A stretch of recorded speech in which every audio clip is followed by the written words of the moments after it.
Hello everybody, welcome back to my channel where we talk all things finance and investing. In today's video, I'm going to talk about the S&P 500 in pound sterling returns year to date. You probably have seen so many headlines recently about the S&P hitting all-time highs or trading at or near all-time highs at the time of filming this video. But if you're a UK investor and you're invested in an ETF that tracks the S&P 500 but in pounds, guess what? You haven't been seeing those returns. I'm going to explain why, and we'll get into a solution as well towards the end of the video. So let's get right into it. I want to just take a quick second and define the S&P 500 in case you're somebody who's not familiar with it. Something that comes up a lot on my channel because it's a benchmark index in the US.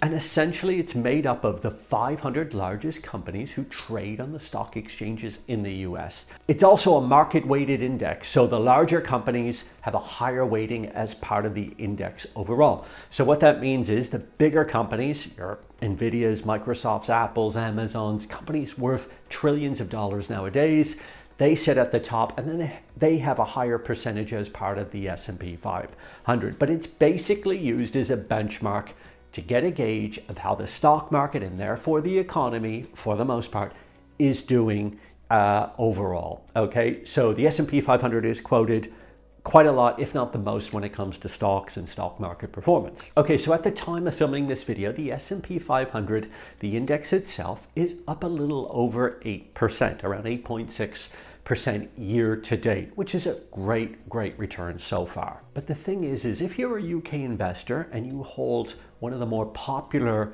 exchange traded funds that invest in the S&P 500, it's probably denominated in pounds, and your return year to date is going to be nowhere near the 8.6% I mentioned a minute ago. In fact, if you have a look at this chart right here, we'll be able to see the differences.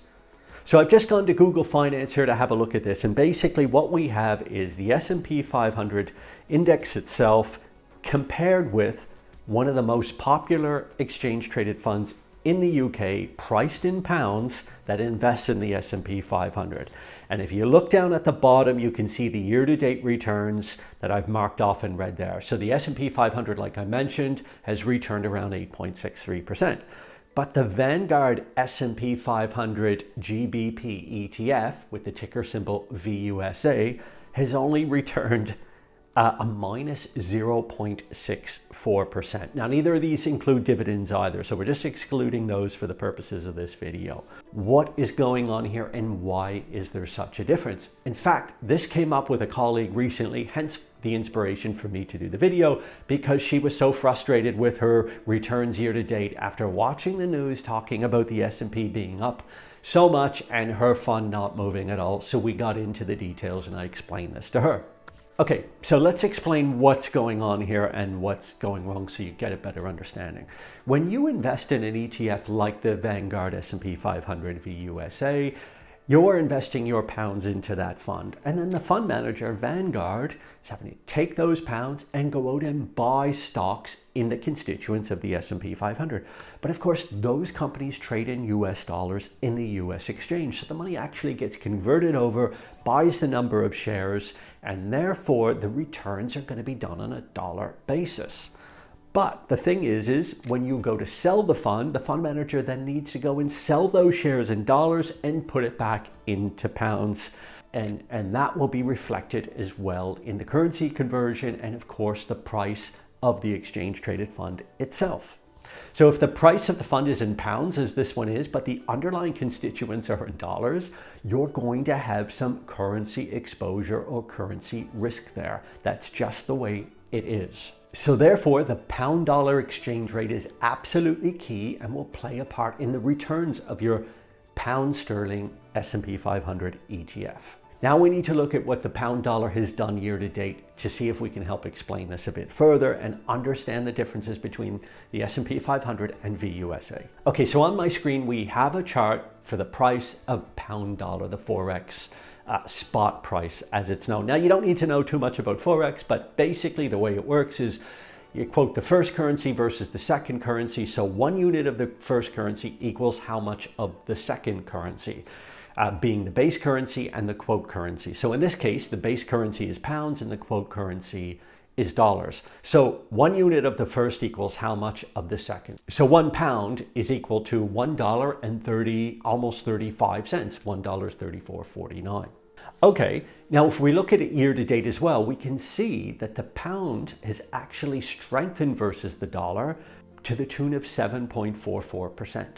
Okay, so given that, as the pound were to strengthen versus the dollar, this number would go up. So if we look back to the beginning of the year, we can see that the pound dollar rate was around $1.25.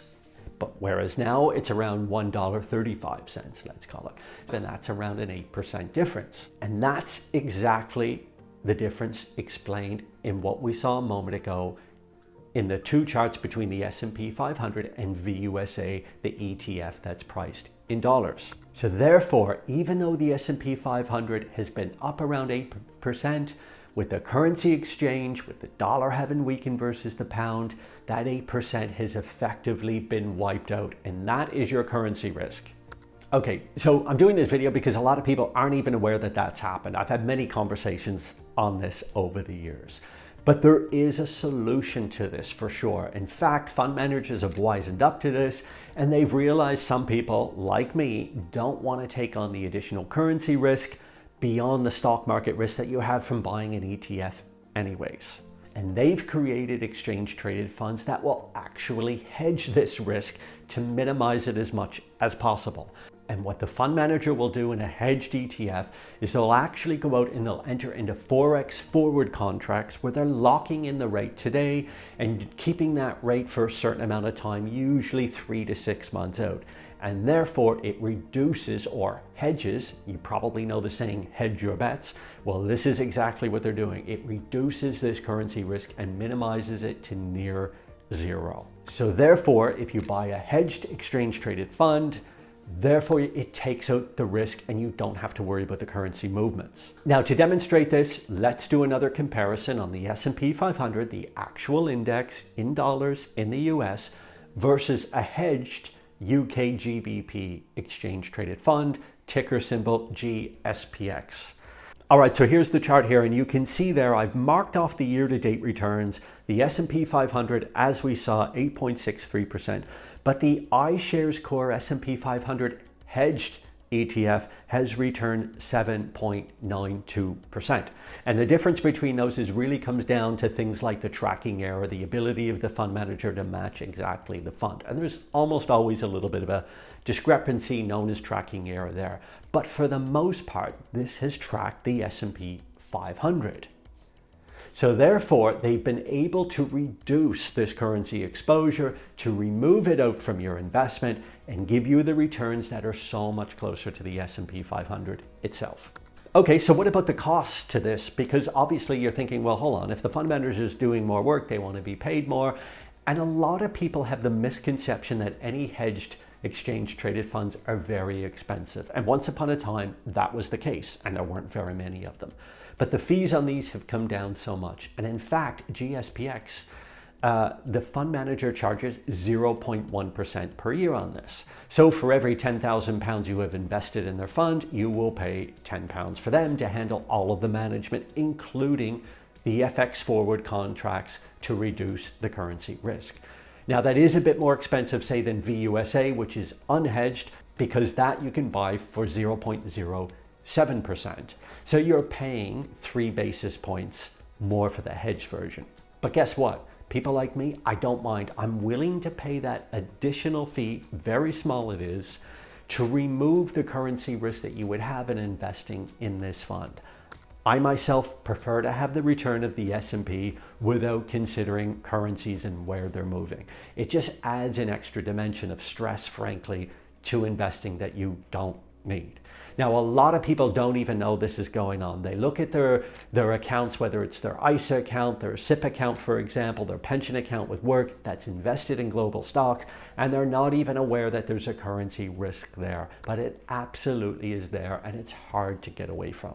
So if you want to get control of this currency risk, then you need to think about buying an exchange traded fund or something that actually hedges it out. And you can do that in an ISA account or self-invested personal pension here in the UK. And whatever country you're watching from, you'll probably find hedged versions of these funds for you as well. So that's my video on the S&P 500 in dollar terms, in pound sterling terms, and I hope it helps you understand a little bit about the differences on these and things for you to think about if you want to capture the returns of the underlying index without the risk of currency exposures.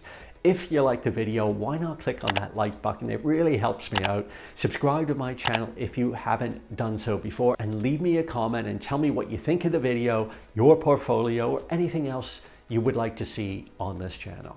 And with the markets at all-time highs right now, you might be wondering how to best get invested. So I recently did a video on how I would invest £10,000 into the market right now, the smart way.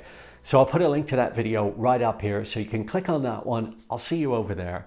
And as always, I wish you nothing but the best in your savings and investment journey.